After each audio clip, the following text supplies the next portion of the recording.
Hello again. We're kind of taking advantage of the good day we're having here in Ireland, and I'm recording several episodes because God knows when am I going to have another opportunity like this. So it's beautiful to be outside, the sunshine, blue skies. That's just awesome. So today we're going to talk about Objective 2, Introduction to Motorcycle Controls. How to use and recognize the primary and secondary controls of the motorcycle. Learning points, and we have about 18 points. First of all, as far as handlebars, you have this upright or the spirited. It's pretty much that. Now, what about the ape hangers and so forth? That's a variation that normally doesn't come from the factory, put it this way. Clutch. Let's start out with the clutch. The clutch is the lifeline of your motorcycle. So whatever you do, you press the clutch and you cut the engine, you cut the power on the motorcycle, and you assume control pretty much of it. Not that you're not in control, but if something gets out of control, you pull the clutch, the first thing you depower the motorcycle, and along with rolling off your throttle at the same time. So the position, what it does and how it works, when to use the clutch before selecting your first gear, to move off to prevent engine stalling before stopping, to help change gears when selecting neutral, and how to operate clutch automatic or semi-automatic motorcycles. Well, see, the thing is that the clutch is used for everything. So before you move off, you pretty much let go of the clutch and then you accelerate. So when you start moving off and the bike starts moving away from you, you can, most of the time you accelerate first to a certain RPMs, not too much, about between 12 and 1200 and 2000 RPMs, and you gently release the clutch and the bike moves off. If you let go of the clutch all of a sudden, you might lift the front wheel, do a wheelie, or crash into something. So clutch is supposed to be treated gently. Now, as you become more experienced, so you use it with more agility, put it this way. Selecting neutral. Usually the neutral is between the first and the second gear. So most bikes come with 5 gears, and some of them will come with an overdrive, which is the 6. But it's pretty much like 1 down, neutral, 2nd, 3rd, 4th, 5th, and sometimes 6. When you come into a full stop and you're riding a motorcycle, as you progress and speed up the bike, you go over the gears. So you allow the RPMs to reach a certain level, something like 2,000, 2,500 RPM. Pull the clutch, roll off your throttle, change gears, let go of the clutch, and accelerate. And that's the process, the mental process that you should have. And you accelerate and you gain speed. And as you're gaining speed, you go up the gears. When you downshifting and slowing down, there's an element of following the traffic and slowing down. Before you use the brakes, downshift and slowly let go of the clutch and use your engine as the brake to save on your brakes. And if you come into a full stop, so you downshift as much as possible before, let's say for instance, you have a lorry here, and before you hit the lorry, so obviously you have a certain calculated time to downshift and slow down, downshift and slow down, and then you come to a point that you're going to stop. So you roll off your throttle, pull the clutch, use your brakes, bring the bike to a full stop. But you see, when you pull the brakes, the engine remains on, so you don't stall the engine. You don't do that kind of thing that boom, and all of a sudden you have that jolt, because you didn't pull the clutch and the bike was still in gear. So always remember those things. And the difference between an automatic, semi-automatic, some bikes are automatic, so essentially as you accelerate automatically, the engine upshift the gears, and you decelerate as you slow down, the engine automatically downshift the gears and the automatic clutch. But then you have the element of semi-automatic. That means you don't have a clutch, but you change the gears nevertheless. That's the difference between automatic, semi-automatic, and clutch motorcycles. Front brake, excuse me. Its position, what it does, how it works. You must use the front brake at the correct time, smoothly in the correct position. Front brake is used most of the time. You say, oh, the rear brake is used.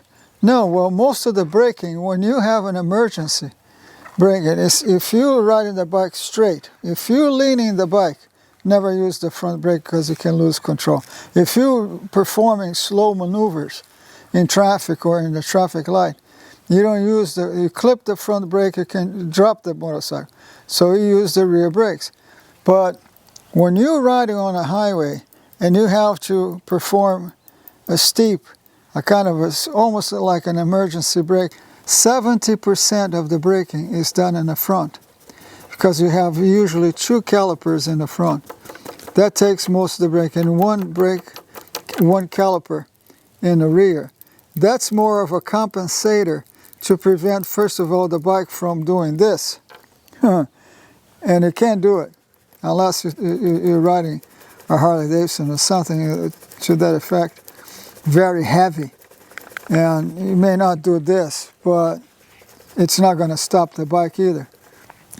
70% front, 30 rear. Rear brake, its position, what it does, how it works, including combined braking systems. That means when you press the front brake, you're pressing the rear brake at the same time without using the rear pedal. And I find that to be very disconcerting, and I don't use it. I wouldn't use it. And I believe some of the Gold Wing Hondas, come equipped with that. I don't particularly care for it. So, throttle, its position, what it does, and how it works. The throttle controls the engine speed. You operate it by twisting it towards you, meaning bringing towards me, to make the engine run faster. To slow the engine, you twist the throttle away from you. So I call it throttle up, or let go of the throttle, or throttle down, or accelerate or decelerate. You can use your choice of expressions. To slow the engine, you twist the throttle away from you. Most throttles will spring back to idle, take over speed position when released. Yes. Gear selector. This is usually on your left side on the bike, in front of the left footrest, and is operated by your left foot. Semi-automatic motorcycles may have a gear selector on the left side of the handlebar. Yes, these are the scooters, the Lambrettas, the Vespas, the Italian scooters. The position of neutral gear and the position of configuration, such as 1 down, 5 up.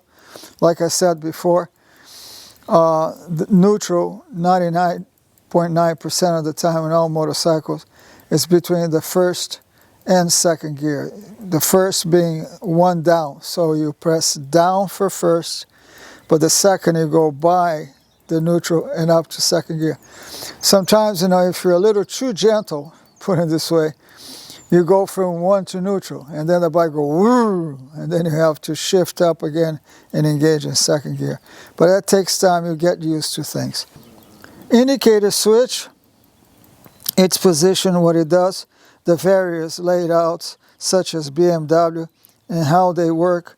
The switch is normally on the left handlebar. The need to cancel the indicator after turn is made, otherwise it will give a misleading signal. The less expensive, most motorcycles, put it this way, The control of the turn signals, the indicator switch, is on the left side of the handlebar. So you have the little pin sticking out. So you can either move to the left to turn the left signal or move to the right to run the right signal. To cancel it, you press the little pin at the center and that cancels it. Now, Harley-Davidsons, for instance, I don't know about BMW, but Harley-Davidsons, they have a turn signal switch on each side of the handlebar. So you want to turn the left signal, you press left. You want to cancel, you press again, and that cancels it. Right side, same thing.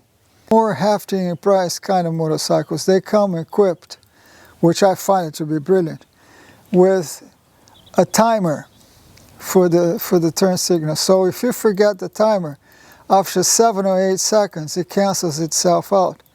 Or, if you put your signal on and you turn and you lean the bike up to 45 degrees, when you come back up, the signal, the indicator switch cancels the signal. It's called the 45-degree angle sensor. And then, of course, the third and final thing, or fourth or whatever, is the hazards. So most Japanese motorcycles don't come with the hazard lights. I'd say most of the motorcycles now, they come equipped with the hazard lights. So either they have a separate button that makes all 4 signals blink at the same time, or like in a Harley, you press both turn signals at the same time and that activates both signals, so the all 4 signals blink. And then, of course, if you have to cancel, you got to press both of them at the same time, it cancels out. Now, choke, its position, what it does, how it works. The choke alters the air and fuel mixture, and it's used to start a cold engine. Now, mind you, a motorcycle with a choke is a carbureted motorcycle, because a fuel-injected motorcycle doesn't have a choke. It's fuel-injected. That means that everything is controlled by the computer, what they call the ECU module within that motorcycle, that determines the right time, pressure, temperature, engine temperature, air temperature, and then you have a mapping sensor that makes a determination when to use a choke and when to cancel it out. When you have a carbureted motorcycle, everything is done manually, so you have to think about every aspect of it. So when you have a carbureted motorcycle, the fuel is fed by gravity from your tank to the carburetor. From the carburetor, then it goes through the jets, and then that is thrown into the cylinders, and it causes a combustion, and you know, you have what you call a mini explosion inside the cylinder, and the engine, you know, moves the pistons and so forth. And then, of course, well, when the engine is too cold, and if you don't throw enough fuel, especially when you use your accelerator, or you have to use the choke to throw enough fuel to generate a combustion. And then, of course, when you press the starter on a motorcycle, the coil generates a spark. And that spark will in turn ignite the gasoline inside the piston. And that's all done manually. And of course, depending how cold it is, so if the colder it is, the more choke you give. The less cold, or just mildly cold, you don't need that much of choke at all. In a normal temperature day, like a day like today, you don't need any choke, you just start the bike. But choke is a necessity depending on the air temperature. And then, of course, when the engine warms up, you need to take the choke away, because then the bike would be running too rich and it decarbonizes, and it kind of affects the engine, it hurts the engine.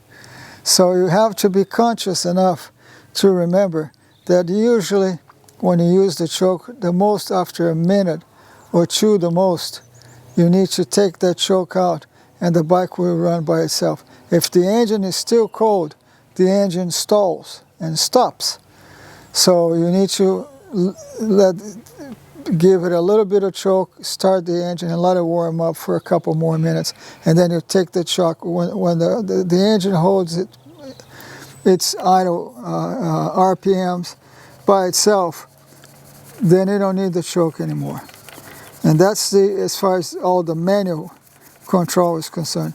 When you're dealing with the more modern bikes with fuel injector, you don't have to think about any of that. You just turn the key on, hit the starter, and the ECU does all the work.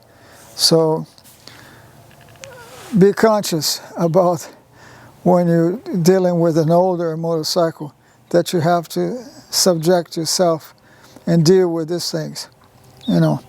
So now, horn, its position, what it does, how it works, and when to use the horn and when not to use to sound it. Well, a horn is not an adornment. A lot of people are hesitant to use a horn. Horn is a necessity to warn people about your presence when you see an element of danger that somewhat presents to you or to the person that you're getting close to, if it is a pedestrian or another car or a motorcycle or a cyclist or something to that effect. So in need, if it calls for, use the horn. Now, be mindful that when you use the horn, if you're going by a hospital, especially at night, it's inconsiderate and it's illegal in many ways to blow the horn, because you wake up patients and it could give somebody a heart attack. So you don't do that. Or to deliberately tease people on the road, or like some guys, they see little teenage girls and they blow the horns, a lot and do that kind of thing, teasing. And you shouldn't do that. That's not proper behavior on a road. And in many places it's actually illegal to do that kind of thing. But on the other hand, like I said, a horn, if it's not used, it could be a matter of life and death. In doubt, use the horn, okay? Kill switch, its position, what it does, and how it works. Use in an emergency and not as a routine method of switching off the bike. A kill switch is a little button that you'll find on every motorcycle. Some of them are on the control box. A lot of times it's kind of separate in the middle of the handlebar, either on the right side or left side or whatever it is. I think mostly it's on the right side of the handlebar. And a kill switch is only meant to be used in an emergency. So let's say, for instance, you took a fall, you pinned down under the bike, the engine is still running, there's a hole in your tank, and there are sparks coming out of the rear tire, and that fuel is about to hit the sparks, and if it does, the bike will explode and kill you instantly. So the idea is that, because you can't reach the keys, you're too far away because you're pinned down, but you can reach the kill switch, and you hit the kill switch and it cuts off the engine, and you avert an explosion on the bike.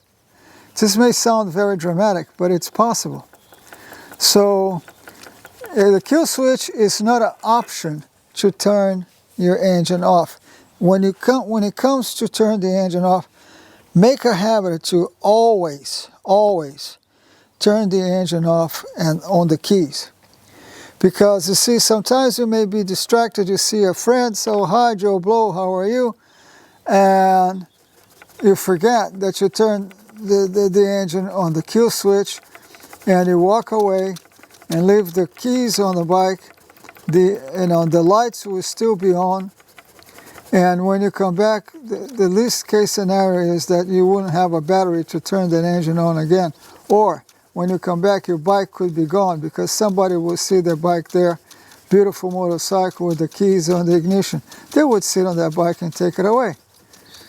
So we don't want that to happen to you. So always remember, turn the keys off, the bike off, on the keys, and remove the keys and take it, with you.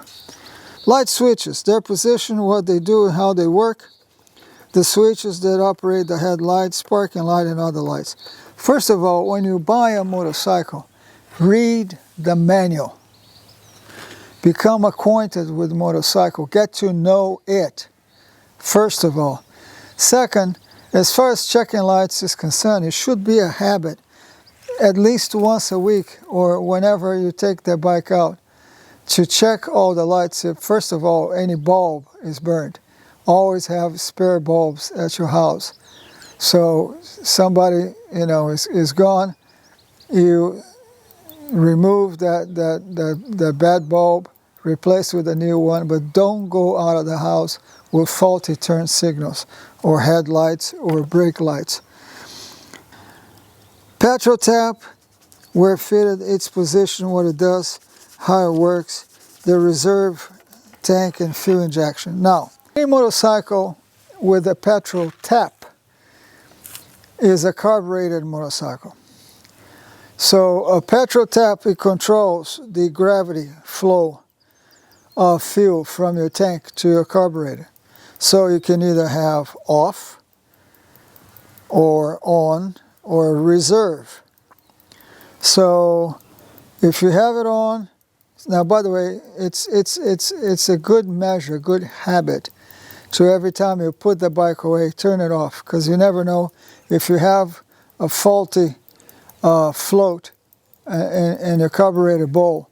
All of a sudden you could come to the garage and see a big pool of petrol underneath your bike, and it's a huge fire hazard.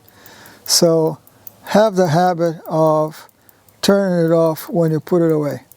And when you take it out, then you turn it on and put it on. That's one thing. When you're kind of running out of petrol, in other words, going into a reserve section of your gas tank,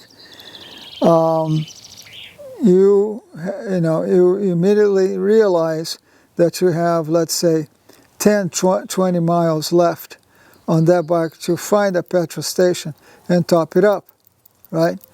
So you put on reserve because the bike will start going blue, blue, blue, blue. So you just go on your petrol tap, move from on to reserve, go and look for a petrol station and top it up. Happy days.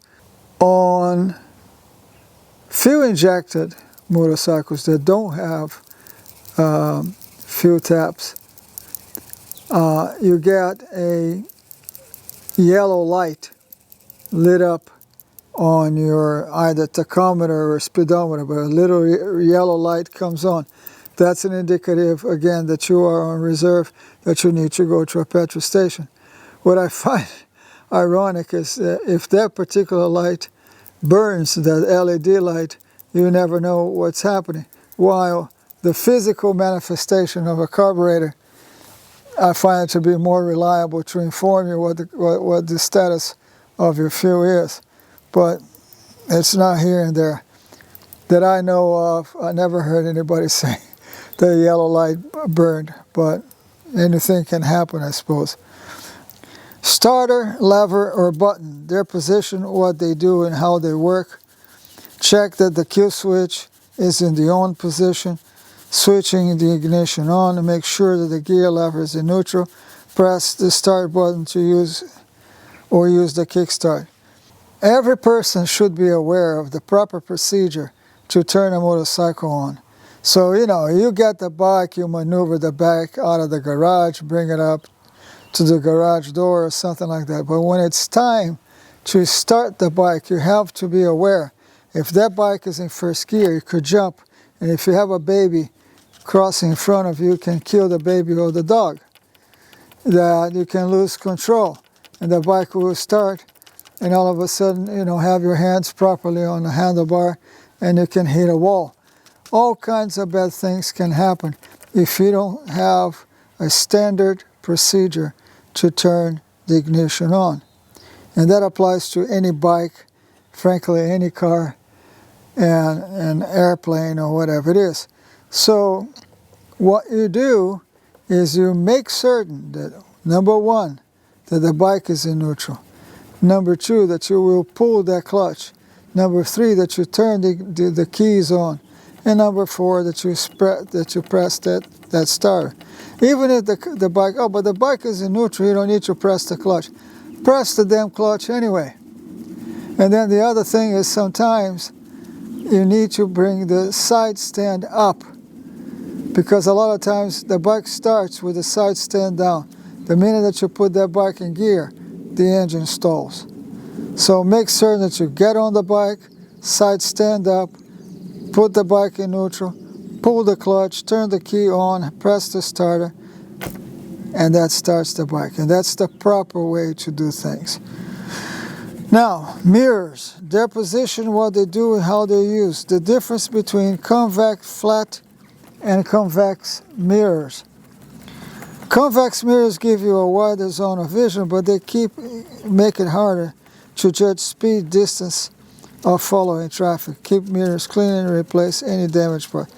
Back in the 70s, 80s, and a little bit on the 90s, I suppose, you had the option to get a convex version. That means that everything looks amplified and bigger in the mirrors, but you lose a notion of speed and distance, how far away, in reality things are from you. So, first of all, if you have convex mirrors on your motorcycle, throw them away. They're garbage. Put the conventional flat mirrors, and that's that. And the flat ones will give you the notion of speed and distance, and that's the appropriate type to use. And of course, if you have a broken mirror, replace the mirror. Now, in my case, I had this pair of beautiful mirrors on my Harley, and for some reason, one of the mirrors just flew off. I mean, just the glass part of it, the case was intact, but the glass part of the mirror just popped off in the middle of a highway.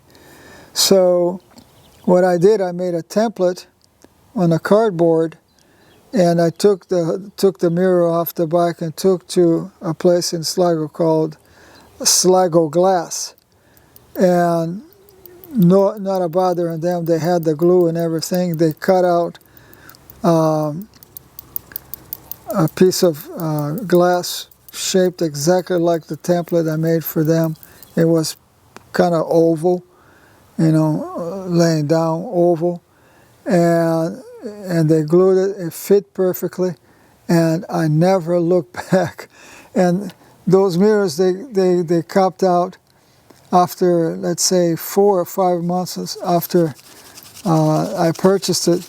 And when these guys, fixed the thing, it's been nearly 10 years and never had a problem again. So there you go.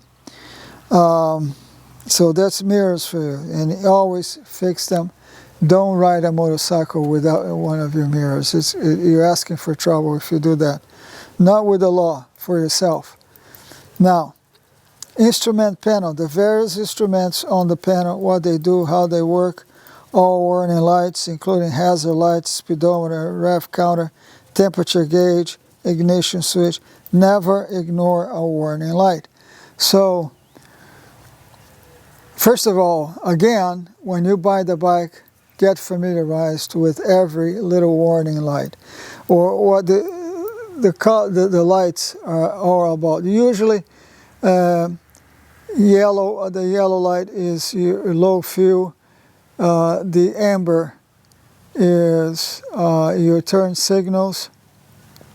Neutral is green, and then you have blue, which would be your high beams, and the last would be red. So red is the most relevant one that you should be aware of. So if you're riding a motorcycle all of a sudden you have a red light on your panel, get off the road and if you close home, go back home, because that means that your engine oil is low, or something failed, some oil pump went kaput, or something to that effect. So, of course, when you come back home, check your oil level. And the oil level, of course, you have those 2 markings on the window.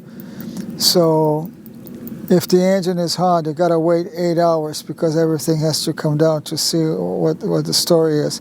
So if first thing in the morning before you take the bike out, if that level is on the number 1 mark instead of the second, that means that your oil is low. You need to top it up. And it's either because the oil is very old and it needs to be replaced, or you have a bad piston ring. And when you have a bad piston ring, it will burn oil on that bike. And that's a major problem, because you have to take the whole engine apart, replace the piston ring, and put the piston back on. I've had that with one of my dirt bikes, and that was a certifiable pain in nowhere. So be aware of these things. Thanks very much for your patience, and I'll see you on the next video. Thank you.